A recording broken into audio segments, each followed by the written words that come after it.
Welcome to a very special episode of Experience Focused Leaders. I'm excited to introduce you to Geoffrey Reid, who started on the grounds floor of Marcus Evans Group, became its CEO, and now took that 25 years of experience and has brought it together into a book that we'll talk about called The Revenue Catalyst, Mastering the Art of Sales. Geoffrey, welcome to the pod. Hello, Alex. It's a great pleasure to be here with you. Fantastic. Well, first, just let's quick snapshot on what is Marcus Evans. I hear things like 30,000 B2B events, 500,000 world-class speakers. I'm blown away. So I'm like looking to absorb that, and then I think that will provide some context as well about the what you took to write this book for you. Yeah, well, thank you. Well, look, I guess Marcus Evans really, for me, represented a part of my sales education that I was lacking after having done an awful lot of school, taking me to becoming a professor of graduate school, teaching a variety of subject matters, and leading me into a business that really had clearly a lack of understanding of how to do sales, and that really exposed a gap in my education that I wanted to fulfill. And when I did a lot of research, Marcus Evans became really the place where I felt I could learn sales. And maybe just to give you a little bit of an overview, it's grown in the last 30 years to a company that does over 1,000 events with many speakers every year involved. Some of those events are loyalty programs. Some of those events are for learning and education, and others are really to help companies generate revenues by creating one-on-one meetings between buyers and sellers in a variety of industries. So really about business information and really helping use the connection of people to help businesses with what they need to achieve. Great results. Fantastic. So it sounds like it's also relates to sales. So I really agree with you on this notion that we overeducated experts that we fundamentally somehow all grow up initially to be great salespeople. Like I have 3 kids and they outsell me on the things they need pretty well. They have this instincts. Then we get, become subject matter experts or academic experts, and even in places like you've studied, I've studied at great business schools. Sales is sort of this ugly stepchild of the disciplines, and the best you get is like you get some really smart faculty that you respect. They can give you advice. You should go and learn to sell. And I'm like, well, I'm here in business school, Stanford, Wharton, wherever. This is why, I came here to learn, but they don't really offer that as a course. And even when they do, it's a lot more about sales management, which is a slightly different discipline, although obviously connected. So what's your take on as to, you write that about the book, that this is not covered in your book. Why do you think we structurally are not succeeding in getting this really important skill set in the hands of future leaders? Yeah, look, this was a question that perturbed me for years, because I couldn't quite figure out why that was after getting into business and realizing that CEOs are obviously strategic, but they're responsible for revenues. CFOs are the top line. CFOs are more bottom line oriented, and there's just so much more education around everything other than sales. And I really couldn't figure out why that was. And I was fortunate to have a visit from the vice chancellor and the president of the university I used to teach with when I was in our Marcus Evans headquarters in London in 2019. And it was more of a tour. Dr. Alan Shepard was on his way to becoming chancellor of Western Ontario, which is kind of Harvard North in Canada.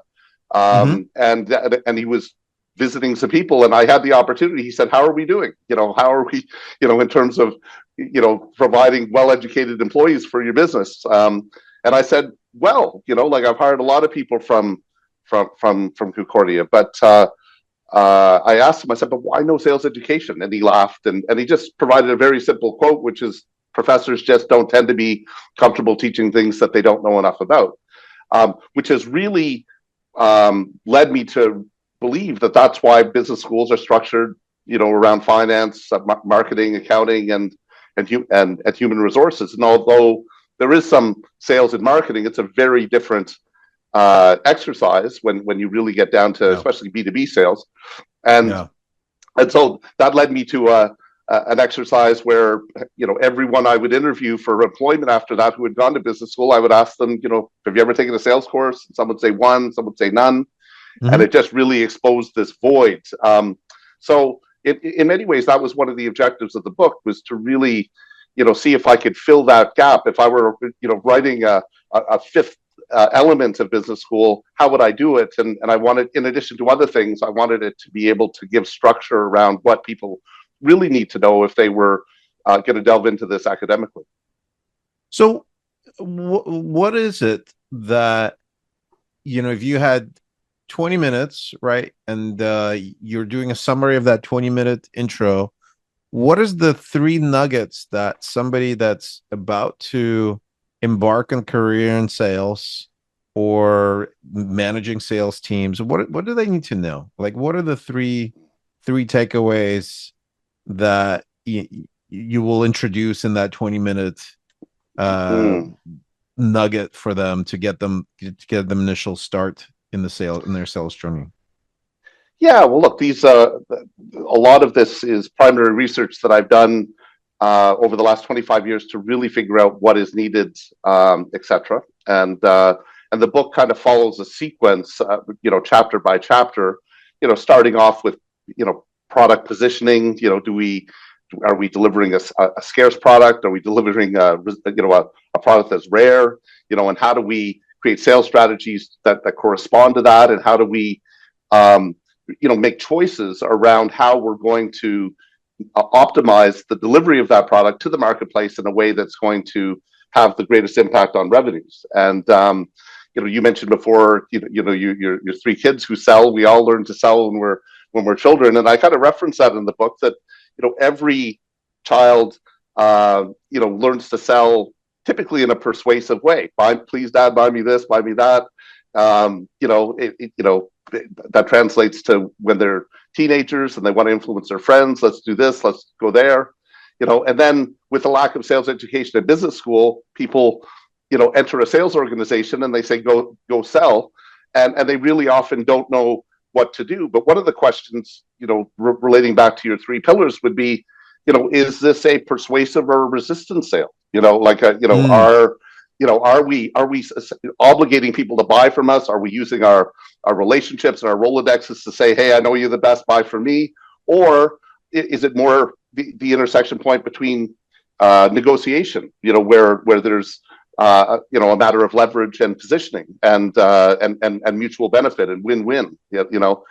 Banks and universities sell also, but they're not saying, please come to my institution, or please let me give you the loan. They're saying, why should we give you the loan, and why should we admit you? It's a very different approach. So, between persuasion, which is please buy my product, to why should we admit you, there's a massive amount of options in between that, and choices that salespeople have to make based on the positioning of their product. And so it's not a one-trick pony, is what you're saying, is that there are certain markets, and there are even certain positioning that you could have in the same market. You could have a company that's a premium exclusive brand where they make you queue in order to buy that. And then there's another that's a disruptor, that's maybe like a democratizing that same market. And so the strategy would be different depending on the position of the company in the market. So there's no sales, right? There's a sales relevant to what you're doing at a point in time in the market. Yeah, indeed. And that's where, an Apple or a lot of companies are in scoring position. If this were football, they're in scoring position when you look at their products. And it's just it doesn't take a lot of salesmanship to create that sale. Whereas there are a lot of other companies where, they're giving the football to the running back on the other side of half and saying run through all the defense. That's salesmanship. And so depending upon where your product is positioned, and I use these analogies in the book to try to help people understand what is your product and how are you going to make the right positioning choices and how are you going to choose the corresponding sales strategy that optimizes that particular experience.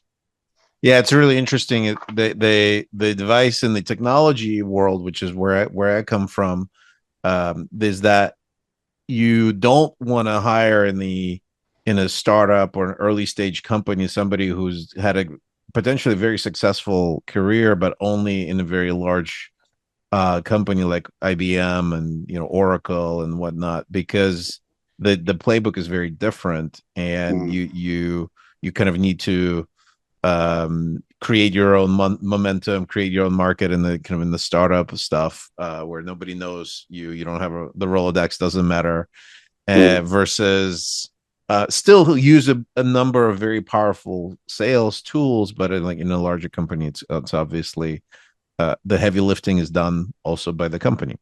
And so that makes a lot of sense. But there's some themes, right? Some commonalities. And one of the, I guess, knocks against sales in the cultural zeitgeist that we all live in is that the perception that it's transactional. And you actually, I'm going to quote you here. You say that sales is much more than just a transaction. It's about building trust and establishing a relationship.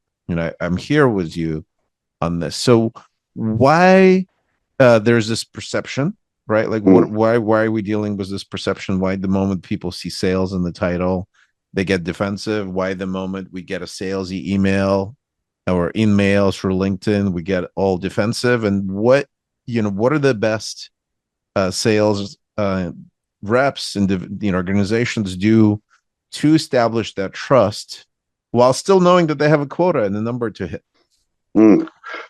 Fabulous question. Look, sales does not have to be limited to being transactional. There are sales that are, because it's a matter of here's my product, you want it for the money or not. But that's done on a website sales now, right? Like that's a lot more in the website, and the industries where it's like that, they're kind of slowly going away, right? Like I think the transactional, is a increasingly being removed. Like humans are becoming less and less in the loop. Do you agree with that? Yeah, when it comes to transactional sales, 100%. You can optimize sales processes in a simplistic transactional sale that can be largely replaced by technology. And there's a huge potential of that, and one wants to really consider what their products are. But going back to your question, sales education or a lack of sales education is really the reason why there's this stigma in sales.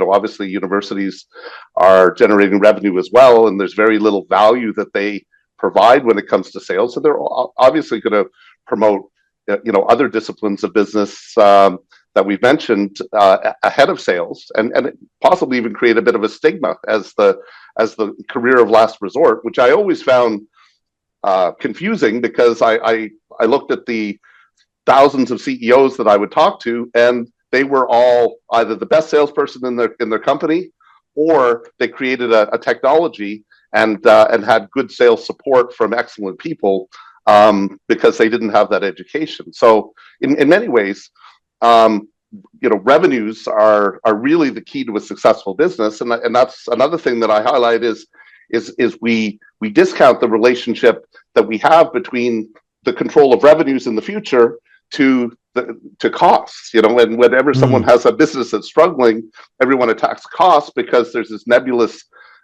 confusion as to what's possible with sales. One of the arguments that I have, digressing a little bit, is that we have, in theory, as much a relationship with the future and our ability to create predictable sales as we do with our ability to control costs. And the lack of sales education really causes a lot of organizations strictly to focus on costs, but not really feel that they have control over revenues.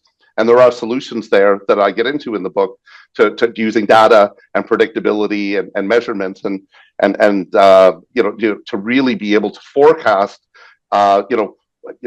what is a KPI system that can actually get you to the point where you can understand what are the percentages of every step in the process, broke it down that's optimal, and then comparing the performance of sales reps against those gold standards. And then once you control the controllables and achieve those gold standards, being able to reverse engineer people's incomes, assuming that they're being remunerated based on the sales outcomes, and avoiding contracting as a company by panicking and cutting costs, but instead putting on the focus on controlling revenues in the future. And all of that relates back to, as we talk about, the lack of sales education and people not knowing what they have control over in this day and age. So back to some of the, I guess, either nuggets that are key or myth that you want to debunk. So I guess one of the myths is that people rely too much on cutting costs and not on getting more of the engineering mindset on kind of how to generate sales. We've talked about the lack of sales education, but what are some of the other typical issues that you see where companies make mistakes when it comes to sales execution? Yeah, look, I think that there's this assumption that I would say the biggest myth in sales is that salespeople are born, not made, and that really has to do with people feeling like the only option that they have when it comes to hiring salespeople is really someone with either a depth of experience or a depth of contacts. Which is disempowering when it comes to someone trying to put together a sales team. Whereas and that myth has been perpetuated through sales movies, whether it be Glengarry Glen Ross or Boiler Room, or some of these movies that have, Wolf of Wall Street, which I mentioned in the book, have really caused people to think that salespeople are born, or I'm just not that type of person. Whereas when you look at the attributes of people, everyone has desire, everyone has capability. We're all intelligent when things that we focus on. And we all have drive and determination and can be motivated, and because of that, we can take people who have a variety of talents and turn them into master salespeople by arming them with the right elements.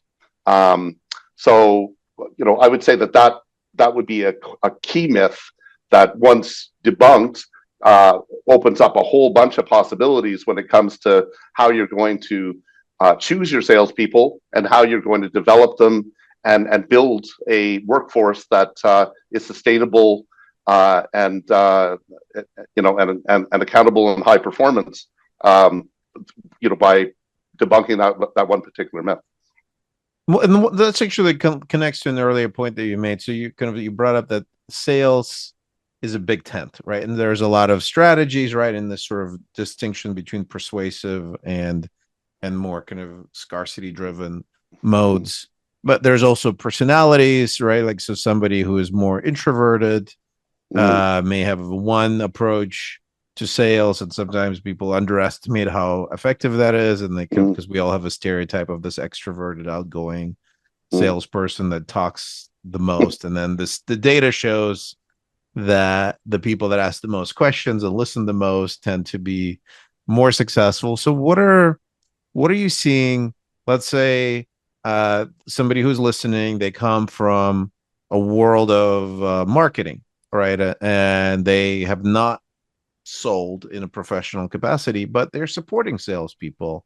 I think I have a saying that every marketer needs to think like a seller, and every seller, in the modern day and age, needs to have, scalability of some of the marketing approaches, working at their side. So let's say we're talking to somebody who's a marketer. They're maybe not super extroverted, somewhat analytical in their DNA, and they want to be more impactful in communicating with sales, or even taking on what some of the best salespeople do, and bringing that into marketing.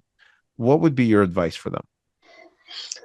Yeah, look, I would say that marketing or the role of marketers varies an awful lot whether the sale is a B2B or a B2C sales. Let's of course, let's Yeah, say it's an enterprise B2B. Let's say it's an yeah. enterprise B2B. So enterprise B2B is really, like, often it's less about branding and being the heartbeat of the business. It's more really about lead gen, and it's really about being able to to create strategies to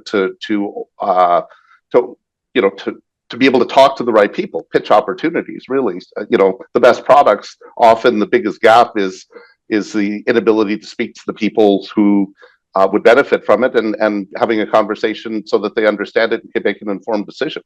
And going back to your earlier point of the lack of trust of salespeople, often there's just this push mentality that is all about the the aggressiveness of the approach, as opposed to and really creating residue around those relationships, as opposed to adding value to the decision making of leaders so that they can make the right choices, and being able to give advice that is objective, and being able to say this is why this is good for you, and challenge where needed, because there's a lack of, and asking the right questions to uncover whether this would work or not, but being able to say, look, this isn't perfect for you, or this isn't perfect for you now, or this might be better for you.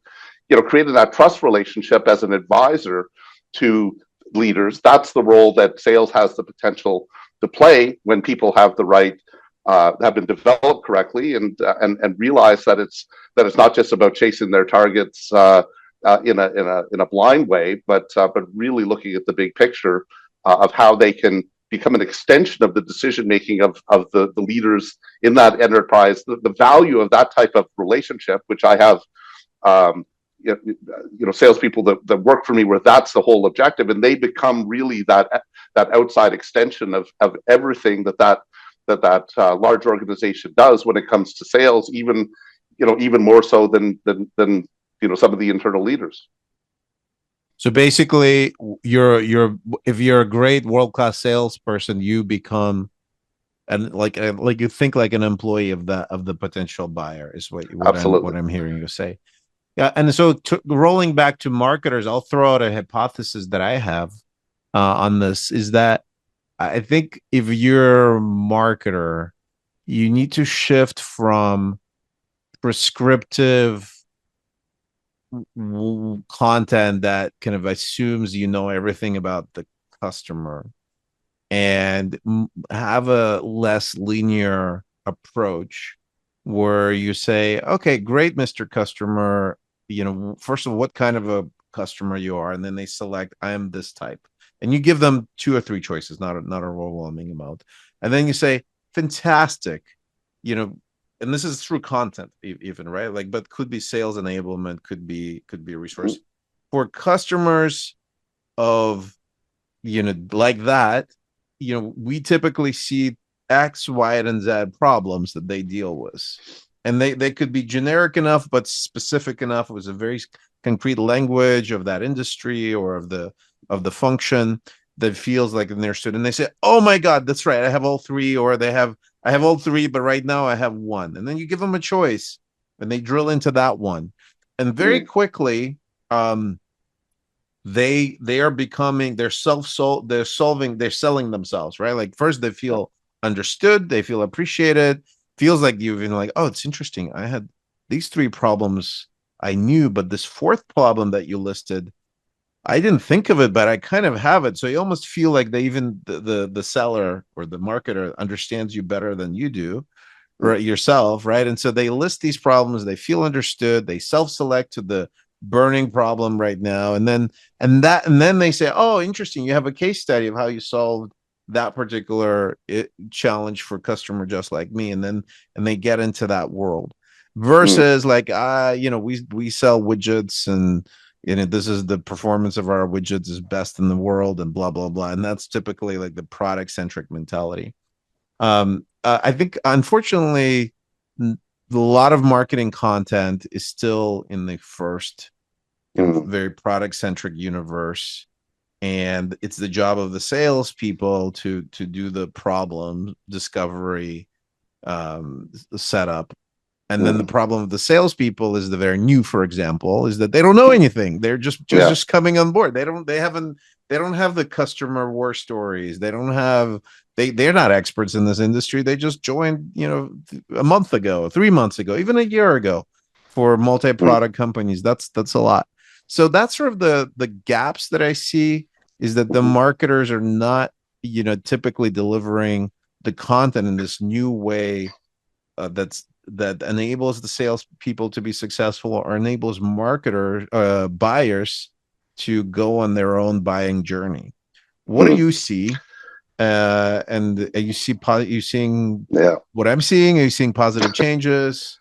Guide me a little Look, bit on this. I went through this struggle specifically when I ended up in London, UK as the CEO, and I had to align the marketing approach with the sales approach that was being used, particularly in North American offices. And there was a huge gap where, because there was a lack of education of those marketing people in terms of understanding this isn't just about pushing.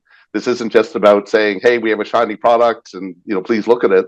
That there needed to be ways that were positioning the product at the outset that were congruent with what the salespeople were going to say later, and how like you said, the newer salespeople were being trained to deliver. Because if you're sending a different message, from the outreach to the actual presentation, a salesperson might not notice it, or the marketer might not notice, but the customer's going to notice it, and it's going to be, like you're playing a beautiful symphony, and all of a sudden there are big horns because there's something incongruent in the delivery. So a big part of getting working through that particular phase of my career and experience was, educating them, doing workshops, training them, like getting them to sit in on the same education that salespeople would have, and really get them aligned with going back to what we were talking about at the outset, the way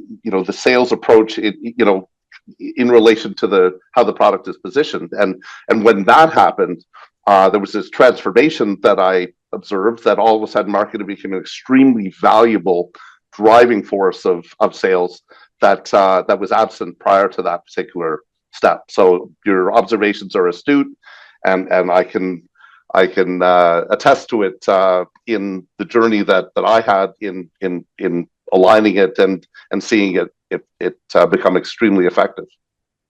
And then there's many industries increasingly are moving to a subscription world, where the repeat usage subscription is the key. And there's another bottleneck, typically, that, like, great, salesperson comes in, sells the world, the moon, and everything in between, Mars, probably in some cases right now. And then the problem is that it's everybody's excited, and then they don't invest enough resourcing in onboarding, or in really kind of capturing the value generated from the first few months or first year. How are you seeing this process of continuous selling, so to speak, or continuous value delivery work in the best led sales teams? Because typically there seems to be like that, great, my job is done, and good luck to the professional services or delivery teams on that. That obviously has risks down the road. Yeah, like, look, I think if every sales organization could gear itself to strictly a subscription model and not have any erosion of or backlash as a result of that, I think that's obviously a more predictable way of gaining a customer and not losing them in the future. Not every company has the opportunity to do that, and so they have to use salesmanship to bridge that gap after delivering a product and making sure that customers are happy and will continue.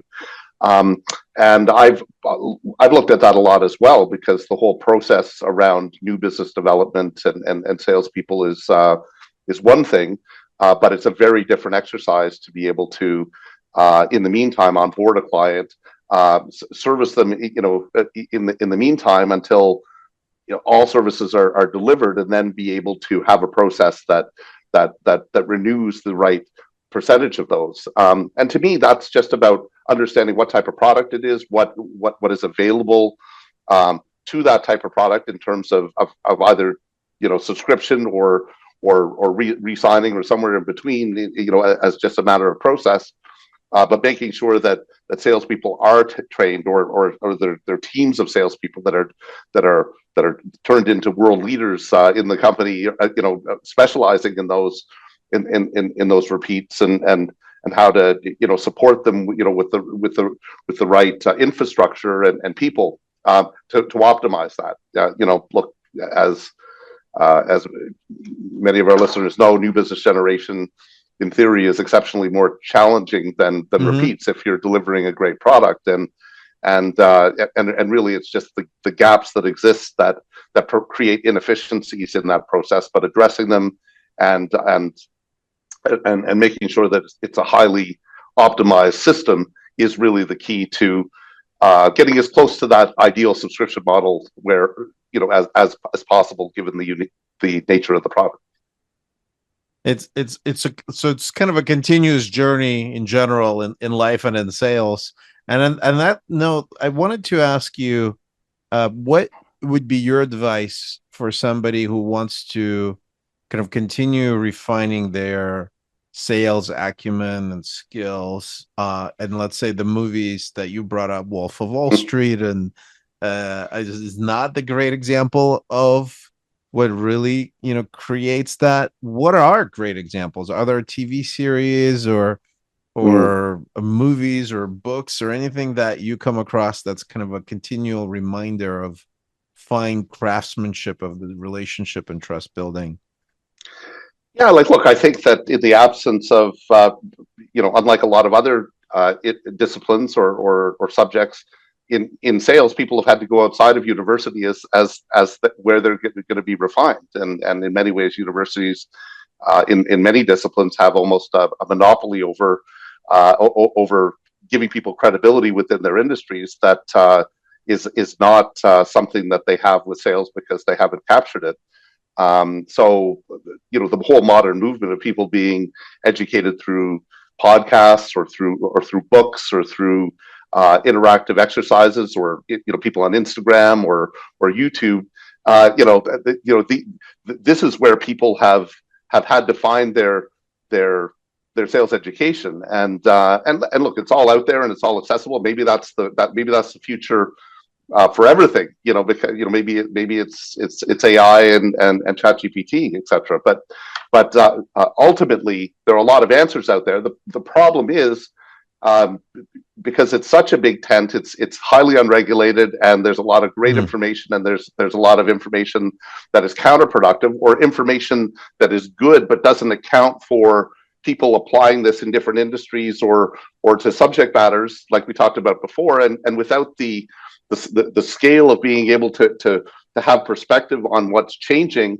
It's sometimes hard for people to make the right choice as to what they're going to read or what they're going to do. I know for my sales teams, for the first several years that I was in management, there was really nothing I would want them to read that had been written, because there was nothing that corresponded to what we did. And when I would introduce the wrong book, it would set them back, and and it would create problems.